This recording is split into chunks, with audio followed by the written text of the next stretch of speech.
Hi everyone. Uh, Today I will be discussing profits and gains of business or profession from Saransh, last mile referencer. So it will be a quick recap or revision of the PGBP chapter. So I'll be covering it in parts so that it will be easier for you to revise. So let's start without wasting any more time. So profits and gains of business and profession.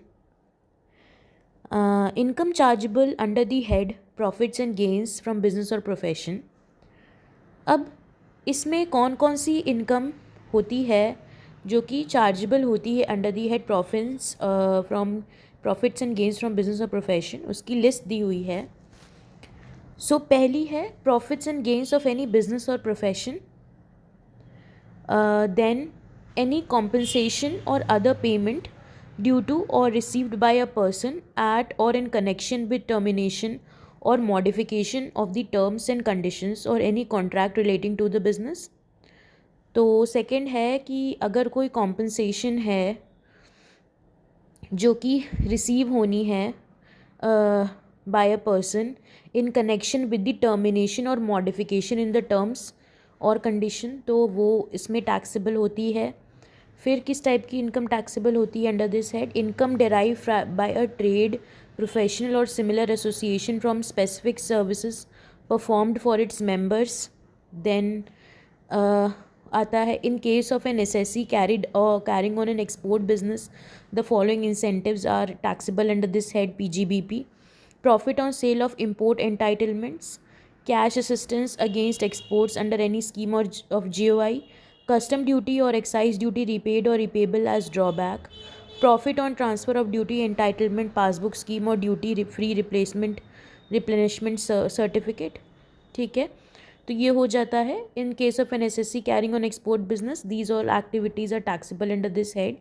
Then next is the value of any benefit or perquisite arising from business or the exercise of profession, whether convertible into money or not, in cash or in kind, or partly in cash or partly in kind. Then any interest, salary, bonus, commission or remuneration due to or received by a partner of a firm, such firm to the extent allowed as reduction in the hands of the firm. However, the partner's share in the total income of the firm or LLP is exempt from tax. तो जो partners share है in the total income of the firm और LLP, that will be exempt from tax क्योंकि इसका tax already firm दे चुकी है.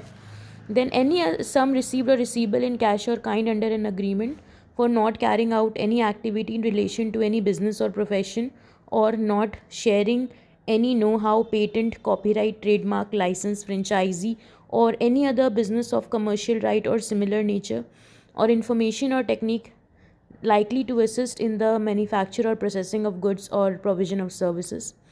Any sum received under the Keyman insurance policy, including the sum allocated by way of bonus on such policy, fair market value of inventory as on date on which it is converted into or treated as capital asset, that we'll see further जैसे उसका treatment we will see.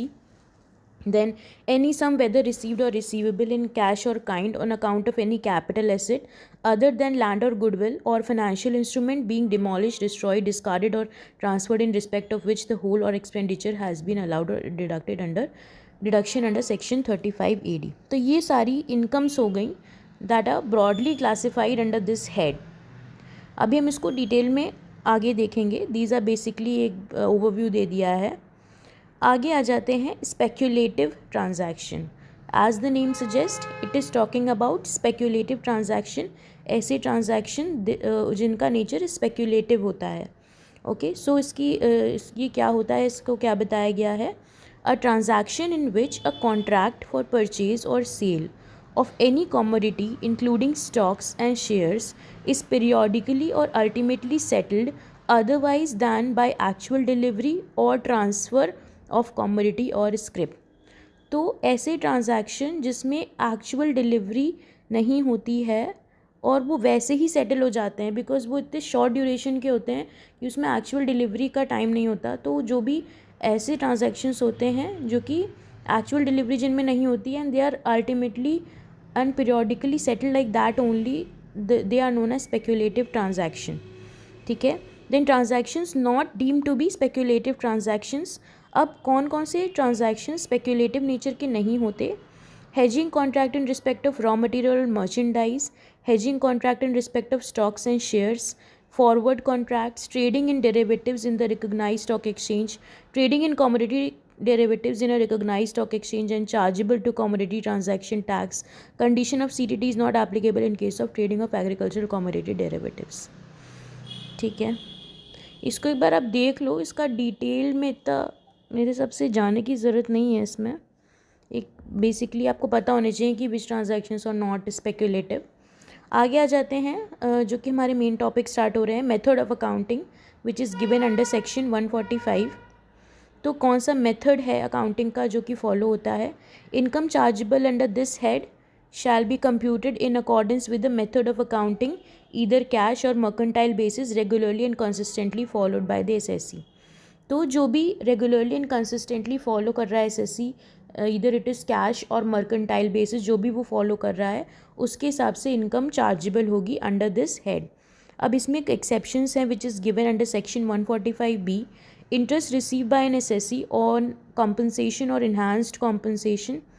तो अगर एक कोई interest receive कर रहा है SSC on compensation या फिर इन्हांस्ड कॉम्पनसेशन पे, तो उसका income in the of the previous year in which it is received, जिस ईयर में वो रिसीव हो रहा है उस ईयर में ही उसका चार्जेबिलिटी अराइज होगी, ना कि ऑन मर्केंटाइल और कैश बेसिस, जो भी हम ऑप्शन नहीं अवेलेबल है इसमें एसएससी को.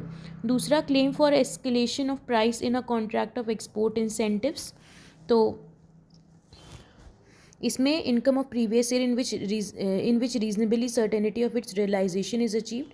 जब reasonably certainty of realisation achieve हो जाता है in that year, income of the previous year, उस ईयर में वो चार्ज होता है. Then subsidy, grant, cash incentive, duty, drawback, waiver, concession, reimbursement by the central government और स्टेट गवर्नमेंट और एनी अथॉरिटी और बॉडी और एजेंसी इन कैश और काइंड. तो जो भी subsidy, grant, cash incentive, duty, drawback, waiver वगैरह होता है, income in of the previous year in which it is received, जिस ईयर में रिसीव हो रहा है उसी ईयर में हम इसको मानते हैं. तो ये एक्सेप्शंस हैं जिसमें कि कैश या मर्केंटाइल का ऑप्शन नहीं होता, और जैसे ये गिवन है वैसे ही हमको उसको कंसिडर करना पड़ता है. अब जो आ जाते हैं मेन टॉपिक पे, that is computation of income from business और profession which is given under section 29. इसमें हम देखेंगे एडमिसिबल. एक्चुअली में जो मेन टॉपिक है वो यहीं से आपका स्टार्ट हो रहा है, जो कि एग्ज़ाम पॉइंट ऑफ व्यू से इम्पॉर्टेंट है, और आगे भी प्रैक्टिकल पॉइंट ऑफ व्यू से भी ये टॉपिक्स मोर इम्पॉर्टेंट हैं. तो सबसे पहले हम देखेंगे admissible deductions which are given under section 30 to 37. Then comes the inadmissible deductions which are given under section 40. Then expenses or payments not deductible in certain circumstances which is given under section 40A. Profit chargeable to tax which is given under section 41 and other provisions. ठीक है. तो सबसे पहले start करते हैं section 30 से, that is rent, rates, taxes, repairs, insurance for building use for the purpose of building और profession. Section 30. Amount paid on account of rent, taxes, current repairs, not including expenditure in nature of capital expenditure and insurance by an assessee being an owner. ठीक है. तो जो rent, taxes और current repairs हैं और insurance है जो कि इनकर कर रहा है SSC being an owner for buildings use for the purpose of business और प्रोफेशन, तो वो हमारा चार्जेबल होता है अंडर सेक्शन 30. इसमें एक एक्सेप्शन दिया है, not including expenditure in the nature of capital expenditure. अगर ये एक्सपेंडिचर कैपिटल नेचर में है तो फिर वो इस हेड के अंडर चार्ज नहीं होंगे. ठीक है. तो rent, rates, taxes, current repairs, not including expenditure in the nature of capital, insurance by an assessee being a tenant.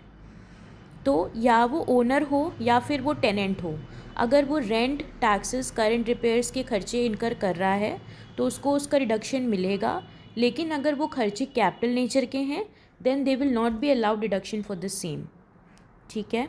अब आगे आ जाते हैं, repairs and insurance of machinery plant and furniture which is given under section 31. Amount paid on account for current repairs and insurance of machinery plant and furniture used for the purpose of business or profession.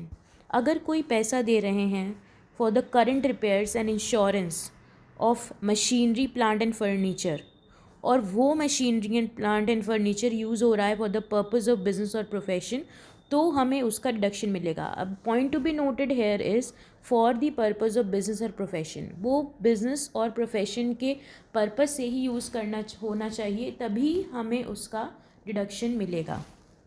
Premises, building और machinery, plant and furniture used partly for business and partly for other purposes.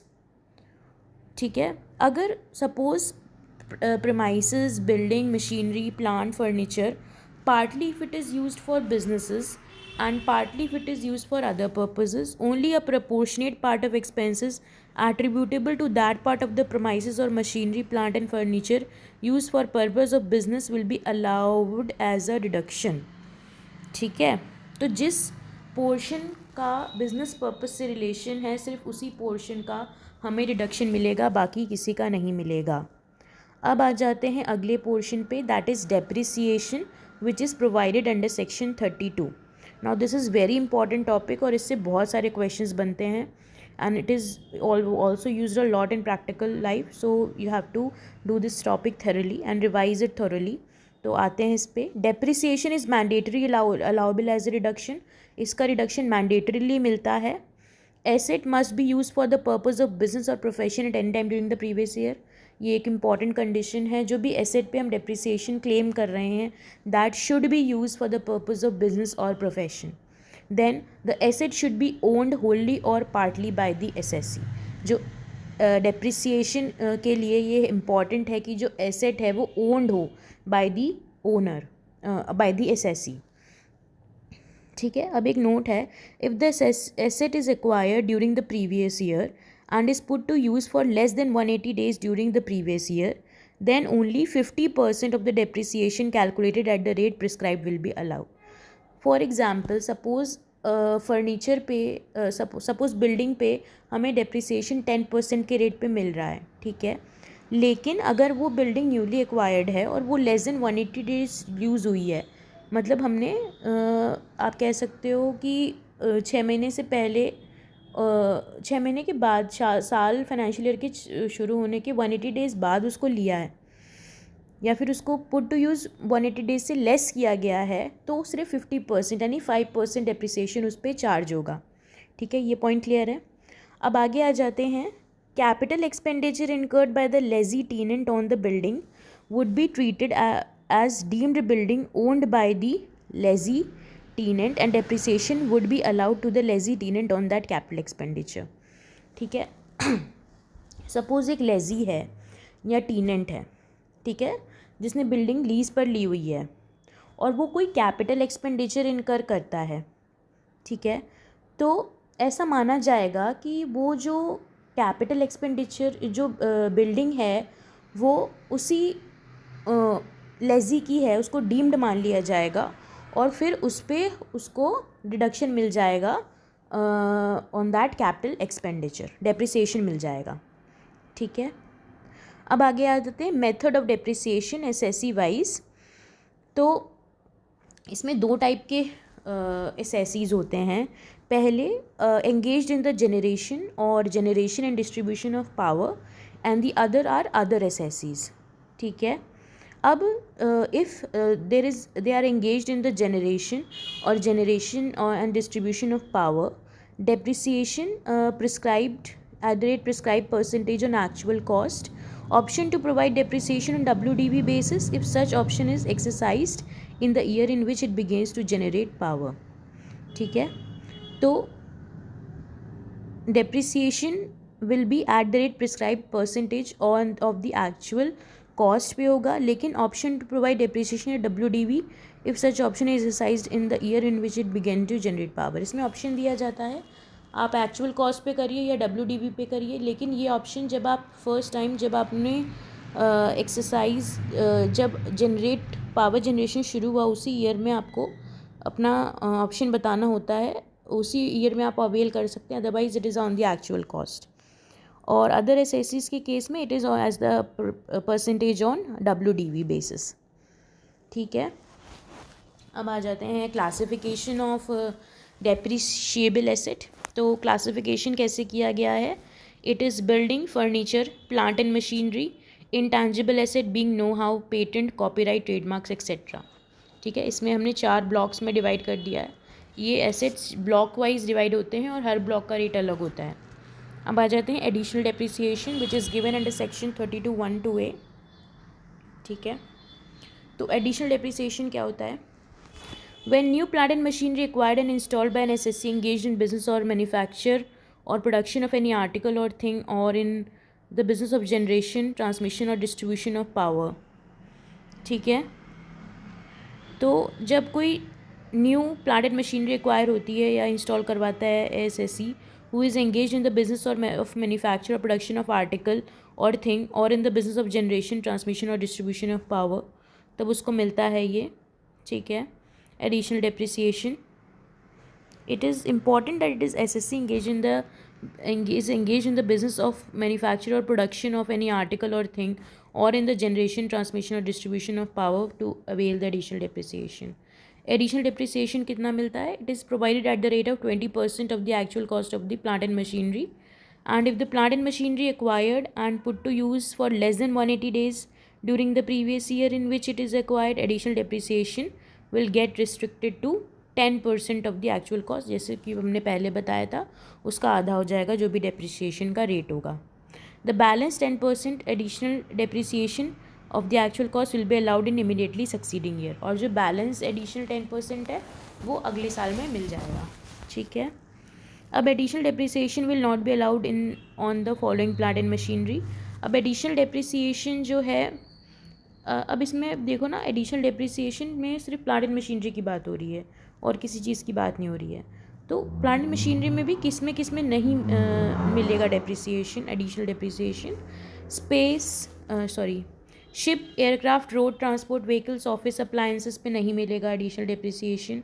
Then machinery previously used within और outside India by any other person, used machinery पे नहीं मिलेगा, या चाहे वो India में use हो चाहे बाहर यूज़ हो। फिर machinery installed in any office premises, residential accommodation और गेस्ट हाउस, अगर किसी ऑफिस में कोई मशीनरी लगी है, रेसिडेंशियल अकोमोडेशन में लगी है, गेस्ट हाउस में लगी है, तो उसको एडिशनल डेप्रिसिएशन नहीं मिलेगा। Machinery in respect of which the whole of the actual cost is fully allowed as deduction whether by way of depreciation or otherwise of any previous year।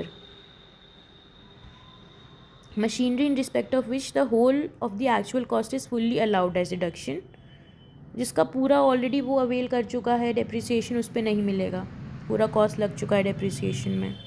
SSC engaged in the business of printing, publishing eligible for additional depreciation। Additional depreciation is not allowed to power generation undertakings claiming deduction as a percentage of actual cost। तो additional depreciation जो है वो power generation undertakings को नहीं मिलता है जो claim करते हैं depreciation as percentage of actual cost. ठीक है, तो ये है। अब इसमें ना आप ये समझ लो, एक मैन्युफैक्चर यूनिट को इंसेंटिवाइज करने के लिए एडिशनल डिप्रिसिएशन दिया गया है। जैसे जो मैन्युफैक्चरिंग यूनिट्स होती हैं वो प्लांट एंड मशीनरी लेती हैं, उनको ज़्यादा डिप्रिसिएशन दिया जाता है। उनको इनकरेज करने के लिए हम एडिशनल डिप्रिसिएशन देते हैं। इसलिए जो भी ऑफिस में अगर इंस्टॉल्ड है या फिर ऑफिस की चीज़ें हैं या जो प्लांट एंड मशीनरी नहीं है उस पर हमें एडिशनल डिप्रिसिएशन नहीं मिलता है। ठीक है, अब written down value of assets कैसे निकालेंगे, that is given under section 43(6). तो देखते हैं, सबसे पहले WDV of the block of asset immediately previous year. जो भी प्रीवियस ईयर का WDV है सबसे पहले वो हम शुरू का फिगर लेंगे, उसमें से हम लेस कर देंगे depreciation actually allowed in respect of block of asset in the set preceding previous year. जो भी डेप्रिसिएशन उस प्रीवियस ईयर में चार्ज हुआ है प्रीसीडिंग प्रीवियस ईयर में, उसको लेस कर देंगे। अब opening balance on 1 April of the current previous year आ जाएगा।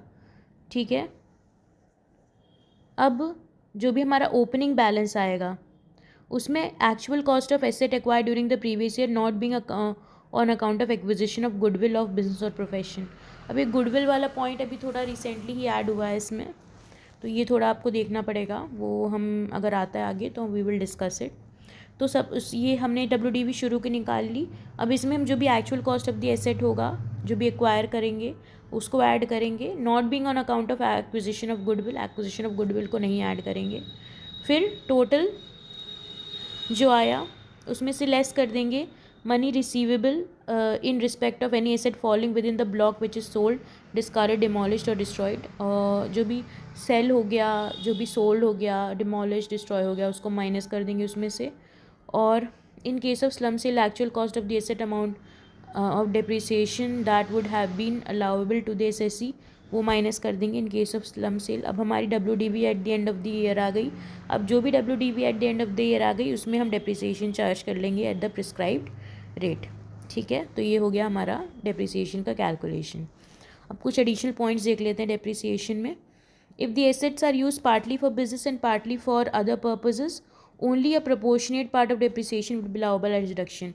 अब हमने देखा है इसमें ना, जो बिजनेस एंड प्रोफेशन से रिलेटेड चीज़ें होती हैं उसी पे रिडक्शन मिलता है, तो सिर्फ उसी पे डेप्रिसिएशन हम क्लेम कर सकते हैं जो कि बिजनेस पर्पज़ के लिए यूज़ हो रहा है। दूसरा, if the asset is acquired during the previous year and is not put to use in the same year, no depreciation would be allowed in the year but asset will be added to the block of the asset. देखो, इसमें important condition होती है put to use. This is very important condition. अगर आप detail में अपना study material study करोगे तो उसमें केस स्टडीज़ मिलेंगी आपको। इसमें केस स्टडीज़ में आपको बाकायदा बताया गया है, एक केस है जिसमें उस पर पूरा रहता है कि पुट टू यूज़ को हाईलाइट किया गया है। तो एसेट पुट टू यूज़ होना चाहिए, तभी we can calculate depreciation on that. Okay, so अगर कोई एसेट है जो कि पुट टू यूज़ नहीं हुआ है तो उस पर डेप्रिसिएशन नहीं चार्ज हो सकता, लेकिन वो ब्लॉक ऑफ एसेट में आपका ऐड हो जाएगा। In case of lease, depreciation would be allowable to the lessor only. Lease के केस में जो डेप्रिसिएशन है वो लेजर को मिलेगा, लेजी को नहीं मिलेगा। PBA, BX and mobile phones are not computers, hence not eligible for 40% rate of depreciation, while computer accessories such as UPS, printers, scanners are eligible for 40% rate। अब जो मोबाइल फ़ोन्स हैं, PBAs है, वो computers नहीं हैं, इस पर 40% depreciation का रेट नहीं लगेगा, लेकिन UPS, printers, scanners are eligible for 40% rate. ठीक है, तो ये हो गया हमारा डेप्रिसिएशन। अब एक लास्ट टॉपिक इस वाले वीडियो में और देख लेते हैं। Next we'll continue in the other video because this is a long chapter. Order of set off. Set off का ऑर्डर क्या होगा? सबसे पहले किस चीज़ का रिडक्शन मिलेगा, उसके बाद किस चीज़ का रिडक्शन मिलेगा। तो सबसे पहले जो करंट ईयर का डेप्रिसिएशन होता है उसका रिडक्शन मिलेगा। उसके बाद उसको सेट ऑफ करने के बाद जो कि ब्रॉड फॉरवर्ड बिजनेस लॉस है वो हम रिड्यूस करेंगे। उसके बाद जो अनअब्जॉर्ब डेप्रिसिएशन है वो रहेगा। तो करेंट ईयर का डेप्रिसिएशन पहले हमने माइनस, सपोज़ आपका प्रॉफिट 1 लाख आ रहा था, आपने उसमें से 5,000 डेप्रिसिएशन माइनस कर लिया जो इस करेंट ईयर का है, 95,000 बचा। उसमें से सपोज़ आपने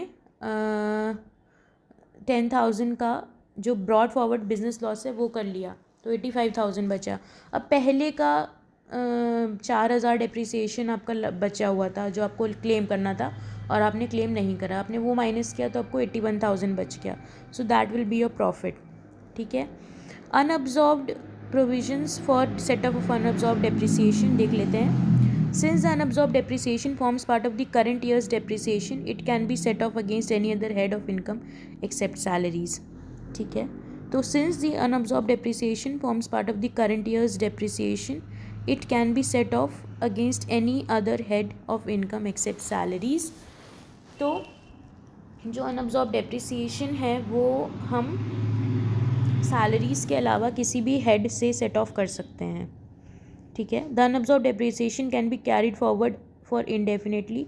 अनअब्जॉर्ब डेप्रिसिएशन को हम इनडेफिनेटली कैरी फॉरवर्ड कर सकते हैं, कोई ईयर्स नहीं है कि इतना ही ईयर्स तक हम कैरी फॉरवर्ड कर सकते हैं, जो कि अदर केसेस में होते हैं। Set off will be allowed even if the same relates to which it relates is no longer in existence. ठीक है, if the same business to which it relates is no longer in business. अगर वो business, suppose 2-3 businesses हैं और किसी एक business में आपको इन तीनों में से कुछ भी हुआ है, तो ये अगर वो बिज़नेस बंद भी हो जाता है तब भी उसका सेट ऑफ आप क्लेम कर सकते हो। ठीक है। So these are the provisions of set off for unabsorb depreciation. अब ये अनअब्जॉर्ब डेप्रिसिएशन की बात हो रही है और किसी चीज़ की बात नहीं कर रहे। जो set off will be allowed even if same business to which it relates longer in existence, ये डेप्रिसिएशन की बात हो रही है। तो ये हमारा हो गया ऑर्डर ऑफ सेट ऑफ, जो कि इंपॉर्टेंट है, क्वेश्चंस करने में काम आता है। आगे आ जाता है एक्सपेंडिचर ऑन साइंटिफिक रिसर्च, जो कि हम अगले वीडियो में कवर करेंगे। Thank you so much for watching. I hope you are finding this useful. अगर येस तो please subscribe to my channel, it motivates a lot. And do comments, do provide comment कि कैसे videos लग रहे हैं और क्या बना सकते हैं, या और कोई फीडबैक हो आपका कि किस टाइप से और वीडियो बनाने चाहिए, या कुछ हेल्प कर भी रहा है कि नहीं कर रहा है। Okay, so meet you in the next video. Thank you so much for watching. All the best.